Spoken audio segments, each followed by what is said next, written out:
Good morning, dear children. Welcome back. I am Sitara, your social science teacher. In today's session, we will continue our learning of Class 6, Term 2, Unit 2 in History, Great Thinkers and New Faiths. This is part 2 of the video series. Come dears, let us learn.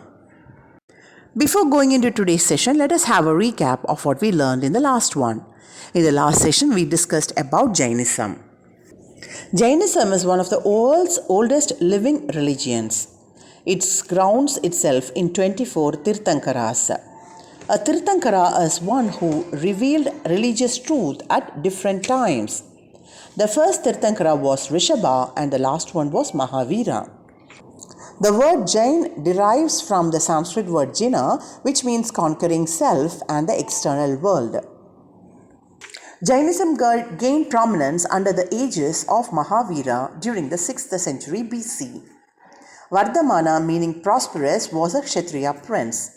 At the age of 30, he renounced his princely status and adopted an ascetic life. He undertook intense meditation, and 12 and a half years of rigorous penance, Vardhamana attained omniscience, or supreme knowledge, called as Kevala. Thereafter, he became Jina, meaning one who conquered worldly pleasure and attachment. His followers are called Jains. The teachings of Jainism includes denial of God as a creator of universe. The basic philosophy is ahimsa or non-violence. The ultimate aim of Jainism is attaining moksha or ending the cycle of birth, death, rebirth. Jains reject the belief in last judgment. They advocate that goodness or quality of one's life is determined by one's karma. Mahavira exhorted the threefold path for attainment of moksha and for the liberation from karma. They are right faith, right knowledge, and right action. Mahavira asked his followers to live a virtuous life. He preached 5 major principles to follow. They are ahimsa, satya, asteya, aparigraha, and brahmacharya. Gautama Swami, the chief disciple of Mahavira, compiled the teachings of Mahavira and called it Agama Siddhanta. Jainism split into 2 sects, Digambaras, who are orthodox and conservative followers, and Svetamparas, who are progressive. There are references to Jainism in the religious text as well as in the epics like Manimekalai and Silappatikaram. Dear children, in this session we will discuss about Buddhism. Dear children, Buddhism is one of the world's largest religions and originated 2500 years ago in India. There are about 470 million followers of Buddhism. Dears, Gautama Buddha, Gautama, Gautama Buddha, Buddha, Buddha was the founder of Buddhism. His real name was Siddhartha. What was the real name of Gautama Buddha? Siddhartha. Like Mahavira, he was also a Kshatriya prince belonging to the ruling Sakya clan. So he was a prince who belonged to the ruling Sakya clan. When Siddhartha was only 7 days old, his mother died. So he was raised by his stepmother Gautami. He was raised by his stepmother. Now let us learn about the 4 great sights that changed the mind of Siddhartha to become Buddha. Dear children, at the age of 29, Siddhartha saw 4 sorrowful sights. And they were, he saw 4 sights which was very, very pitiful. First one was an uncared old man in rags with his bent back. He saw a man, very old man, who was not taken care of. Then a sick man suffering from an incurable disease. So he saw an uncared old man, another one a sick man which had a not curable disease. The third one, a man's corpse being carried to the burial ground by weeping relatives. He saw a man's dead body carried by his relatives to the graveyard. And he saw an ascetic. So 3 sides was very sorrowful, and the 4th side he saw an ascetic. An ascetic person, ascetic, ascetic person is a person who lives a simple life. who will abstain from normal pleasures of life or denies himself the material satisfaction. A sage or a monk. So he saw an uncared old man, a sick man suffering from a disease, and a man's corpse being carried by his relatives, and also an ascetic. The original name of Buddha was Siddhartha. His place of birth was Lumbini Garden in Nepal. His parents were Suddhodana and Maya Devi, and his place of death is Kushinagar in Uttar Pradesh. Now let us learn about the enlightenment. Buddha, the awakened or the enlightened one, realized that the human life was full of misery and unhappiness. Enlightened one is the one who is free from ignorance and misinformation, who is knowing everything. That is the meaning of enlightened one. So Buddha became enlightened or awakened, and he understood that human life was full of misery and unhappiness. So at the age of 29, he left his palace and became a hermit. So he renounced his worldly life and he became a hermit. He sacrificed 6 years of his life towards penance. He went in self-punishment for 6 years. Nonetheless, deciding that self-mortification was not a path to salvation, Buddha sat under the peepal tree and undertook a deep meditation near Gaya. He realized that punishing oneself was not the path to attain salvation, to attain moksha. So he sat under the peepal tree and he went into a deep meditation, and it was near Gaya. Dear children, it was on the 49th day he finally attained enlightenment. From that moment onwards, he was called Buddha or the Enlightened One. He was also known as Sakya Muni or sage of the Sakya clan. Buddha delivered his first sermon at Deer Park at Sarnath near Benares. So he delivered his speech or sermon at Deer Park in Sarnath. This was called Dharma Chakra Pravartana, or the turning of the wheel of law. So he meditated for around 49 days, and after that he got enlightenment and he was called as Buddha. He is also known as Sakya Muni or sage of the Sakya clan. The sermon delivered at Deer Park in Sarnath near Benares is called as Dharma Chakra Pravartana, or the turning of the wheel of law. The picture shows the 4 sights Siddhartha saw when he was on his trial, and you can see how the enlightenment came and he changed himself to Buddha. The 4 noble truths of Buddhism. The first one is life is full of sorrow and misery. Life is full of sorrow. You can find one thing after the other. Desire is the cause of misery. What causes the misery? It is a desire. When we desire for something, if we don't get it, we are disappointed. Sorrows and sufferings can be removed by giving up one's desire. You can eliminate yourself from the sorrows and sufferings by giving up the desire. The desire can be overcome by following the right path, which is noble eightfold path. If you follow the right path, you can overcome the desire. You follow the noble eightfold path, you can overcome the desire. Now, what are the eightfold paths? They are the right view, right thought, right speech, right action, right livelihood, right effort, right knowledge, and right meditation.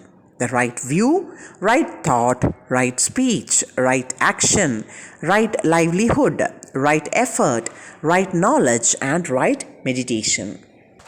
The Eightfold Path give Buddhists they can follow to end the suffering.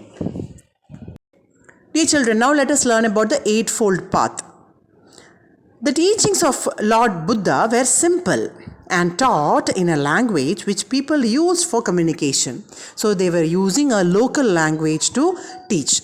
Since the teachings addressed the everyday concern of the people, they could relate to them. And it was related to their life, so they were able to relate with the teachings. He was opposed to rituals and sacrifices. He was against the rituals and sacrifices, which was very common during that time. Now, Buddha's teachings are referred to as Dharma. What is the name of Buddha's teachings? It is Dharma.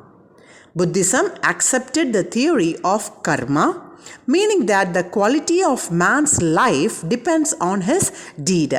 So, comparing with Jainism, Buddhists actually accepted that there is karma. The quality of a man's life is depending on his actions or deeds. Buddha neither accepted nor denied the existence of God. He never said there is God, he never said there is no God, but believed in the laws of universe. There are some laws for the universe, there are some things which will happen at that time. So he believed in that laws of universe. He never said there is God or there is no God, but there are laws for the universe.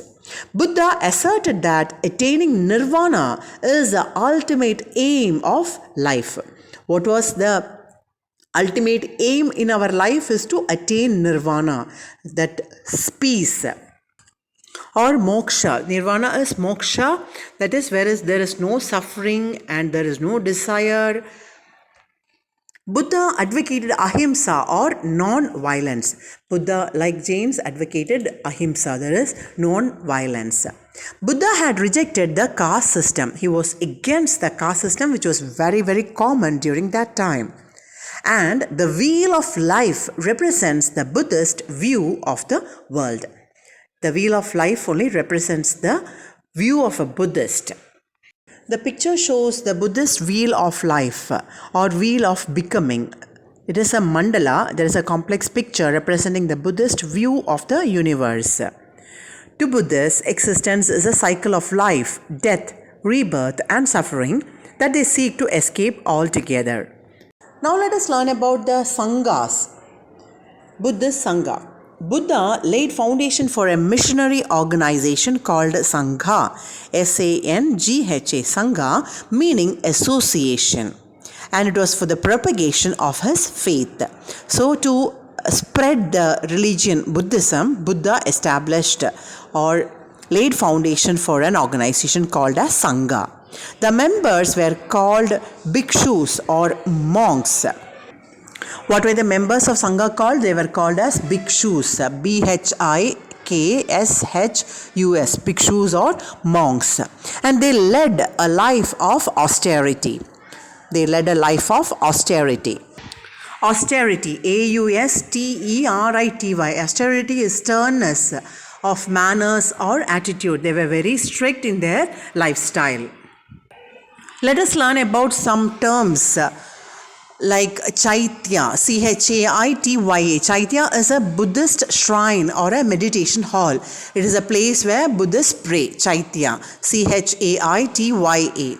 Viharas, V-I-H-A-R-A-S. Viharas are monasteries or living quarters for monks. It is a place where monks will live. Next is Stupa, S-T-U-P-A, Stupa. It is built over the remains of Buddha's body. They are monuments of great artistic value.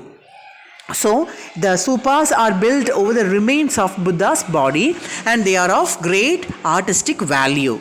So, three important terms in Buddhism. They are Chaitya, where a shrine of Buddhists. Then Vihara is a monastery where they live. And Stupa are the monuments of great artistic value that are built over the remains of Buddha's body. Dear children, like Jainism, which was divided into two sects, like Digambaras and Swetamparas, the Buddhist sect also is divided into two. They are Hinayana and Mahayana. Hinayana did not worship idols or images of Buddha. They practiced austerity, that is, sternness in the manners. They believed that salvation of the individual as its goal. So the main goal was the salvation of the individuals. They used Prakrit language. The Hinayanas used the Prakrit language. Hinayana is also known as Theravada spread to Sri Lanka, Myanmar or Burma and Southeast Asian countries. Coming to Mahayana, they worshipped images of Buddha. So unlike the Hinayana sect, the Mahayana people worshipped the images. They observed elaborate rituals. The rituals were very, very long and elaborate. They believed that salvation of all beings as its objective. So instead of the concentrating on individual salvation of Hinayanas, Mahayana believed that all must attain salvation. They used Sanskrit language and they spread to Central Asia, Tibet, China and Japan, where middle path was accepted. Now let us learn the causes for the spread of Buddhism. What caused Buddhism to spread? Simplicity of the teachings of Buddha in local language appealed to people. The language in which the Buddha communicated to the people was very simple and that made it very popular. Buddhism rejected elaborate religious customs, whereas the practice of Orthodox Vedic religion insisted on expensive rituals and sacrifices. Buddha's emphasis was on observance of Dharma. He emphasized on observing the Dharma. Buddhist Sanghas played an important role in spreading the messages of Buddha. The Sanghas which the Buddha created to spread the religion also played an important role in spreading the messages of Buddha. Another important reason for the spread of Buddhism was the patronage given by kings like Ashoka, Kanishka and Harsha. The royal patronage under Ashoka, Kanishka and Harsha also helped the spread of Buddhism. Not only that, the viharas or the Buddhist monasteries became great centers of education. It were great centers of education. One such center was Nalanda, where Huangsang, the Chinese pilgrim, studied for many years. So their monasteries became the center for education. That also was a cause of spread of Buddhism. We learned that the Mahayana people spread the Buddhism towards the Central Asia, Tibet and China, and they followed the middle path. Middle path is referring to neither indulging in extreme attachment to worldly pleasures nor committing severe penance. So they were like in the middle, not going into the extremes. So such kind of a lifestyle was called as middle path and it was accepted in the Central Asia, Tibet and China and Japan. What you see in the picture is that of frescoes or paintings, Frescoes, frescoes. Frescoes on the ceilings and walls of Ajanta caves in Aurangabad, Maharashtra depict the Jataka tales. Jataka tales are the books of the Buddhist sect. Now let us understand the differences and similarities between Buddhism and Jainism. The similarities are both Mahavira and Buddha hailed from royal families, yet they renounced royal privileges and chose to adopt an ascetic life. They were from royal families, but still they renounced it. They denied the authority of Vedas. They were against the authority of Vedas. They taught in the language of common people. They admitted disciples from all the castes and from both the genders. They admitted people from all the castes as well as they did not worry whether it is a man or a woman. All were invited or were selected. Opposed blood sacrifices. They were against the rituals and they opposed the bloodshed. Believed in the doctrine of karma. Both had the belief of the karma. Emphasized on right conduct and right knowledge instead of performing religious ceremonies and rituals as a means to achieve salvation. So what they taught was to have right conduct and right knowledge and not doing religious ceremonies. The dissimilarities we'll see, Jainism and Buddhism. Jainism followed extreme path and the Buddhism, they were following a middle path. Jainism remained in India only. It was restricted to India, but Buddhism spread to many parts of the world.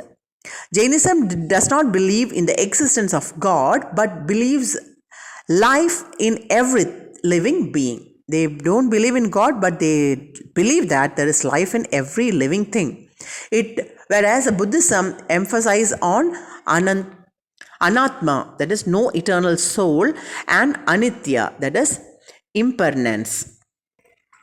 Anatma in Buddhism, there is in human being there is no permanent underlying substance that can be called the soul. And anitya refers to the idea that the suffering does not last, but neither do the material comfort of life. Coming back to our Tamil Nadu, Buddhism spread to Tamil Nadu much later than Jainism. Manimekale, one of the epics of the post-Sangam age, is a Buddhist literature. So you can find an epic. Manimekale is a Buddhist literature. There is an elaborate description about Kanchipuram in the classic epic Manimekale. So in that there is a description of Kanchipuram. Kanchipuram was a famous Buddhist center. From there Dinaga, the famous Buddhist logician, and Dharmapala, a great scholar of Nalanda University, hailed. So it was from Kanchipuram that Dinaga, he was a logician, as well as another scholar, Dharmapala of the Nalanda University, came from. Huansang, who visited Kanchipuram in the 7th century AD, noticed the presence of 100-feet stupa built by Ashoka there. And when Huansang, the traveler who visited India, he could find the 100-feet stupa built by Ashoka. Dear children, you can find the Buddha statue at Nagapattinam and another one found at Pallur near Kanchipuram. The first of Buddhist council is Rajagriha, second one Vaishali, Pataliputra, fourth one Kashmir. Before we wind up today's session, let us have a recap of what we learned. In this session, my dear children, we discussed about Buddhism. How Gautama Buddha founded Buddhism after seeing the 4 sites. We also learned how the Buddhism spread to different parts of the world. We also compared the Buddhism to Jainism. In the next session, we will discuss about the Jataka story. Now it's time for worksheet number 2. Answer the following. Question number 1. Where was the third Buddhist council convened? Where was the third Buddhist council convened? Question number 2. Where did Buddha deliver his first sermon? Where did the Buddha deliver his first sermon? Question number 3. Dash was the founder of Buddhism. Dash was the founder of Buddhism. Question number 4. What are the 2 sects of Buddhism?